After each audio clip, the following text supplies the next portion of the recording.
Hello student, स्वागत है अपने चैनल एपी स्टडी प्रो में। जैसा कि आप लोग बोर्ड पे देख रहे हैं, आज हम लोग कक्षा 10 रसायन विज्ञान पार्ट 2 डिस्कस करने वाले हैं। पार्ट 2 आपका क्या है? अम्ल, क्षार एवं लवण। और जो भी बच्चे इसमें देख रहे हैं, हम लोग पार्ट 2 में अम्ल डिस्कस कर लिए हैं। हमने बताया था कि पिछले वीडियो में कि हम लोग अम्ल, क्षार, लवण को 3 भाग में पढ़ेंगे, अम्ल, क्षार और लवण अलग अलग करके। और इसमें हमने अम्ल को पूरा डिस्कस कर लिया है। जितने बच्चे अम्ल देखे हैं उनको अम्ल वाले टॉपिक पे कॉन्फिडेंस आया होगा कि ठीक है, अम्ल से क्वेश्चन अगर आएगा तो हम उसको कर सकते हैं। तो इसी तरह हम लोग अब क्षार को डिस्कस करेंगे कि अगर क्षार से आए कोई भी क्वेश्चन, अगर क्षार से बचे तो हम क्षार के क्वेश्चन को जाने नहीं देंगे। तो इसी तरह हम लोग क्षार को भी देखेंगे। चलिए देखते हैं। पहले क्षार किसे कहते हैं, देखिए हम लोग क्षार के बारे में पढ़ेंगे। तो सबसे पहले इसकी परिभाषा, क्षार कहते किसे हैं? क्षार किसे कहते हैं भाई? आप लोग आम बोलचाल की भाषा में बोलोगे, जो कड़वा लगता है, जो कसैला लगता है स्वाद में, वो क्या होता है? क्षार होता है। तो बात सही है, जनरल परिभाषा ये है। जो ऐसे बोलेंगे, वे पदार्थ जो जल में घोलने पर OH आयन देता है, उसे क्षार कहते हैं। जैसे आपका क्या होगा भाई? सोडियम हाइड्रोक्साइड NaOH, KOH, ठीक है, CaOH का होल ट्वाइस। तो इन सबको जब जल में घोलेंगे तो ये OH आयन देगा। और क्या, ये भी बोल सकते हो करेला और आंवला, ये सब भी, नीम, जो नीम होता है, नीम देखेंगे, नीम की पत्ती हो गया या नीम का दातुन, कुछ भी ले लीजिए, वो कड़वा होता ही है। तो ये सब क्या है? क्षार होते हैं। क्षार किसे कहते हैं? वे पदार्थ जो जलीय विलयन में घोलने पर OH आयन देते हैं, उसे क्या कहते हैं? क्षार कहते हैं। और जो क्षार होते हैं उस स्वाद में कैसे होते हैं? कड़वा होते हैं, या तीखा होते हैं, या कसैले होते हैं। अब इसके भौतिक गुण देख लीजिए भाई, कैसे हम पहचानेंगे कि क्षार है? भौतिक गुण में सबसे पहला आपको बोलोगे, इसका स्वाद जो होता है वो कसैला होता है।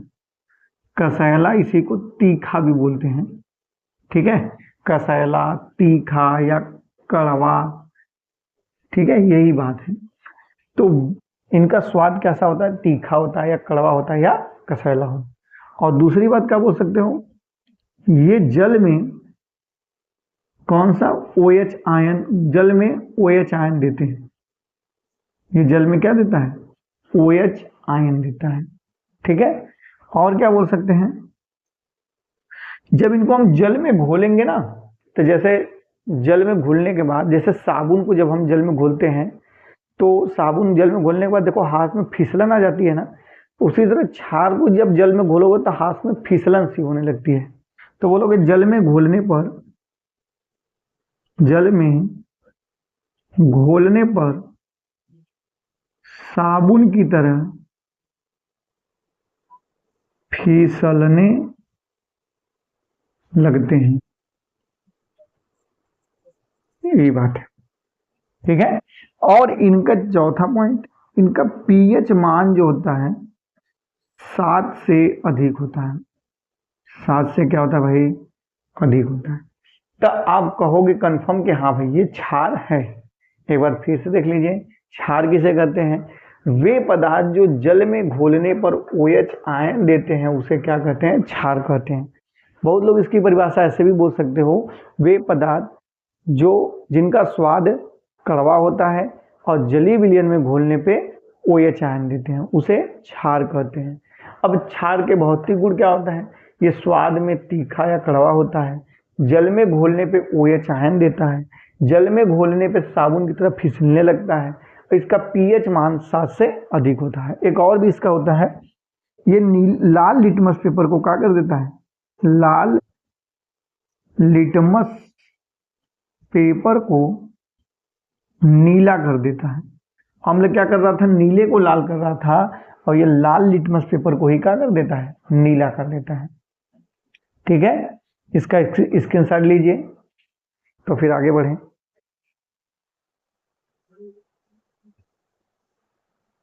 हो गया, चलिए इसको हटाते हैं।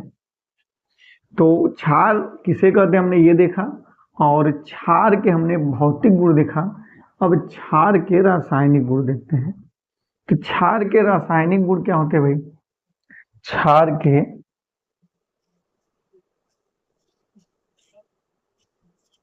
रासायनिक गुण।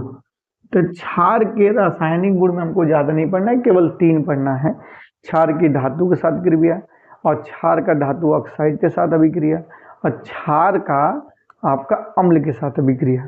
ठीक है, तो फर्स्ट देखते हैं हम लोग क्षार का धातु के साथ अभिक्रिया। क्षार प्लस धातु। ठीक है, तो क्षार धातु के साथ अभिक्रिया करके, या पूरा लिख दें, चलिए पूरा लिख देते हैं। क्षार का धातु के साथ अभिक्रिया। तो क्षार धातु के संग अभिक्रिया करेगा तो क्या बनाएगा, देखिए क्षार धातु के साथ अभिक्रिया करके हाइड्रोजन गैस मुक्त करती है, मुक्त करती है। मतलब जब हम क्षार की धातु के संग अभिक्रिया कराएंगे ना, तो उसमें से 100% श्योर है कि उसमें से हाइड्रोजन गैस निकलेगा। अब कैसे निकलता है देख लीजिए। और ये भी चीज इसमें एकदम फिक्स रहता है कि जो जितने भी क्षार होते हैं वो सभी धातुओं के साथ अभिक्रिया नहीं करते हैं, वो कुछ ही लोग के संगे करते हैं, जैसे एल्युमिनियम, जिंक, टीन, ये सब के करते हैं संगे। ये नहीं कि कोई भी क्षार ले लीजिए, कोई भी धातु ले लीजिए, किसी से अभिक्रिया करे, ऐसी बात नहीं होती है। इसमें केवल फिक्स रहते हैं। ठीक है, तो जैसे एक एग्जांपल ले लेते हैं। हमने एल्युमिनियम धातु ले लिया, एल्युमिनियम धातु ले लेते हैं भाई, एल्युमिनियम धातु ले ली, और इसको हम क्षार के संग अभिक्रिया करा देते हैं, NaOH। ये आपका क्षार ही है। इसमें जल भी रहना चाहिए, जल की उपस्थिति में अभिक्रिया करता है। तो जब जल के संग अभिक्रिया करेंगे तो आपको 100% पता है कि भाई इसमें से क्या निकलेगा, हाइड्रोजन गैस तो मुक्त होगी ही। ठीक है, अब जो बचेगा वो लिख लीजिए। अब क्या क्या बचा, हाइड्रोजन गैस तो चली गया। ठीक है, अब बचा आपका सोडियम Na।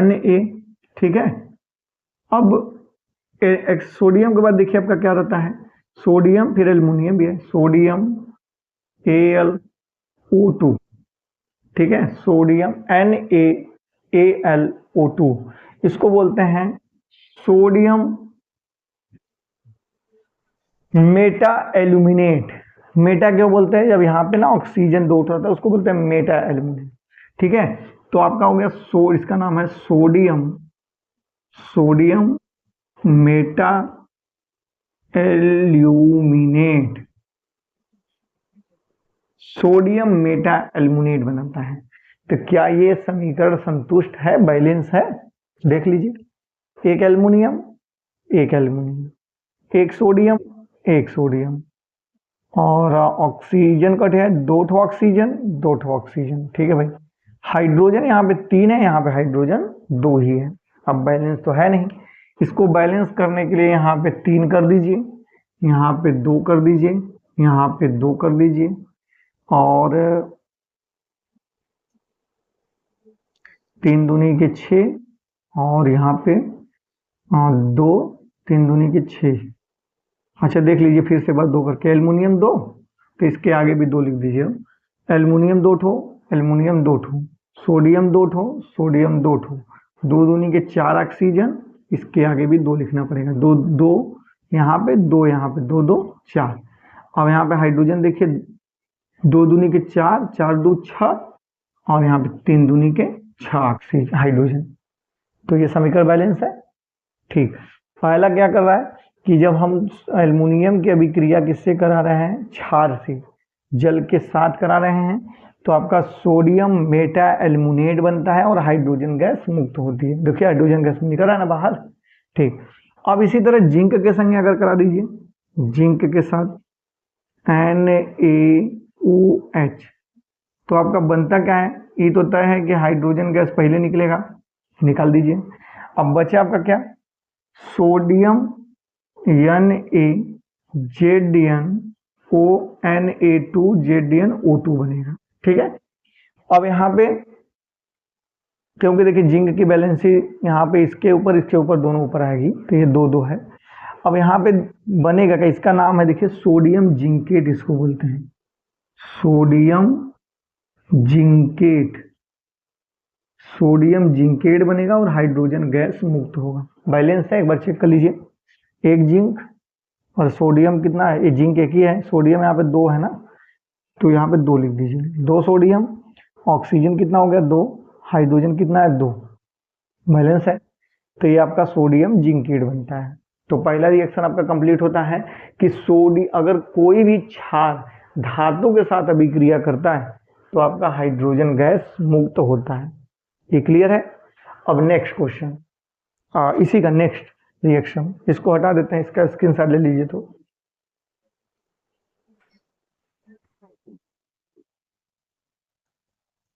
अब देखिए सेकेंड इसका क्या है, दूसरा क्या है, दूसरा है क्षार का धातु ऑक्साइड के साथ अभिक्रिया, धातु ऑक्साइड के साथ अभिक्रिया। ठीक है, अब क्षार जो है धातु ऑक्साइड के संग अभिक्रिया करेगा तो क्या होता है, ये इसके साथ घुल जाता है, घुल करके जल का निर्माण करता है। देखिए हम लोग जिंक ले लेते हैं, धातु ऑक्साइड में जिंक ऑक्साइड ले लेते हैं। धातु ऑक्साइड का अर्थ होता है कोई भी धातु हो उसके संग ऑक्सीजन अगर जुड़ा है तो उसको बोलते हैं धातु ऑक्साइड। तो ये देखिए धातु ऑक्साइड हम क्या कर रहे हैं, इसके साथ अभिक्रिया किसकी, क्षार की, NaOH। तो आपका बनता क्या है, आपका देखिए यहाँ पे बनेगा Na2, ठीक है, ZnO2, सोडियम जिंकेट बनता है और जल बनता है। इसके संगे घुल करके ये सोडियम जिंकेट और जल का निर्माण करता है। ये आपका सोडियम जिंकेट है और ये आपका जल है। मतलब कि आपका जो क्षार है वो धातु ऑक्साइड के संग अभिक्रिया करके जल का निर्माण करता है, किसका, जल का।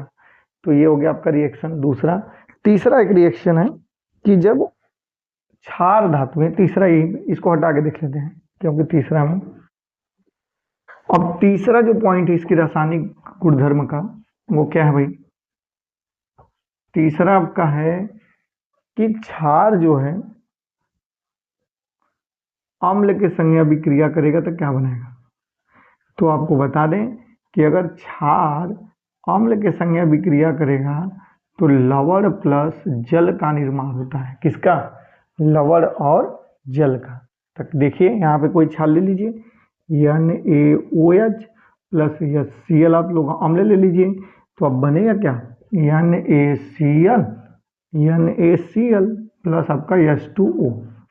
ठीक, और भी ले लीजिए, अब मान लीजिए HNO3 ले लीजिए, और आप ले लीजिए, ये आपका अम्ल है लेकिन इधर लिखिए अम्ल, क्षार ले लीजिए KOH ले लेते हैं, पोटेशियम हाइड्रोक्साइड, और यहाँ पे ले लेते हैं HCl ले लेते हैं। ठीक, तो आपका बनेगा KCl और प्लस H2O। तो इस प्रकार आप बोलेंगे कि कोई भी क्षार जो है वो अम्ल के साथ अभिक्रिया करके लवण और जल का निर्माण करती है। ठीक है, तो ये 3 पॉइंट आपके पढ़ने हैं भाई। तीसरा पॉइंट है आपका था रासायनिक गुणधर्म, तब आपका क्षार जो है ना टॉपिक क्लियर रहेगा। एग्जाम कैसे क्वेश्चन पूछेगा, क्षार किसे कहते हैं, क्षार के भौतिक तथा रासायनिक गुणों पर टिप्पणी लिखिए। तो क्षार की परिभाषा अभी आप लोग देखे हो, एक बार हम फिर से बता देते हैं क्या क्या हमने पढ़ा।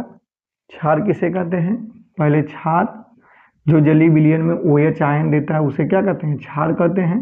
फिर इसके भौतिक गुण में हमने देखा, इनका स्वाद जो होता है कैसा होता है, कड़वा होता है, और हमने देखा कि ये लाल लिटमस पेपर को क्या कर देता है, नीला कर देता है।